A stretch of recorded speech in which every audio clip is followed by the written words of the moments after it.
Жазушы драматург Асқар Сүлейменовтің Адасқақ шығармасы өмірі мен шығармашылығының соңғы кезеңдерінде жазылған. Басында кино сценарий түрінде жоспарланған туынды араға біраз жылдар салып, Мұхтар Әуезов атындағы академиялық драма театрында сахналанып отыр. Мемлекеттік сыйлықтың иегері Асқар Сүлейменовтің осы шаңырақта бірнеше туындысы сахналанған. 7-ші палата, кек, 4 тақта жайнамаз шығармаларымен Ақмақ болған басым-ай сынды аудармасы театр репертуарынан орын алып, бірнеше жыл аншлагпен жүрді. Ал Адасқақ еліміздің басқа театрларында бұрын соңды қойылмаған.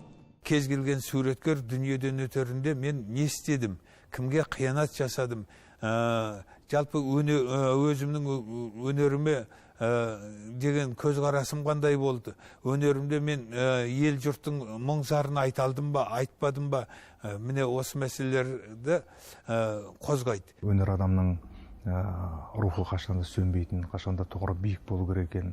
Оның қасында мысалы сол Абай сияқты, Ақан сияқты тұлғалар келіп, оның ойының өрістеуіне, өркендеуіне өзінің ықпалын тіпті елес ретінде де келіп тигізіп тұрғаны, бұл жалпы руханияттың қашанда алатын орны өте биік екенін бірден бір белгілейтін нәрсе. Қаламгердің шығармашылығының барлығы дерлік драма диалог түрінде жазылған.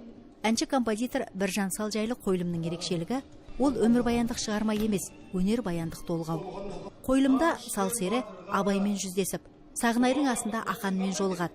Мұнда қат-қабат ойлар мен пікірлер, дүниетанымдық көзқарастар қақтығысы бар. Асқар Сүлейменов жазуды өнер, үлкен идея деңгейіне көтерген философ суреткер. Ұлы шығарманың туы, мысалы, ұлы шығармалар қалай дүниеге келеді? Ол дүниеге келер алдында сол өнер адамның қандай небір қиналыстардан, қандай жан дүние өткелектерін өтеді, оның себептері не болады? Осында үлкен-үлкен бір трагикалық сауалдарға дейін жауап береді. Осы тұрғыдан бұл енді бір жағынан мына әлемдік әдебиетте мұндай дүниелер бар, бірақ меніңше осы біздің қазақ әдебиетінде мен мүмкін білмейтін шығарым, ал менің өзім білуімде, мен мүмкін оқымағандарым бар шығар, бірақ бұл меніңше осы жалпы қазақ әдебиетінде және мына қазақ сахнасында деп айтсам болады, алғашқы дүние деп ойлаймын. Біржанға мүлдем басқа қырынан өзгеше көзқараспен келген автор шығармашылық адамның трагедиясын алға тартады. Кез келген өнер иесі өзіне өмірінің соңында дүниеге не мақсатпен келдім, халқыма не бердім деген сауал қояды. Дерт меңдеген Біржан ән мінәжат Теміртасты дүниеге әкеледі. Теңдесі жоқ бұл туынды Біржанның реквиемі болып тарихта қалды. Қаз десе қызып, тұрағым бөлек көп шаруаның біріндей.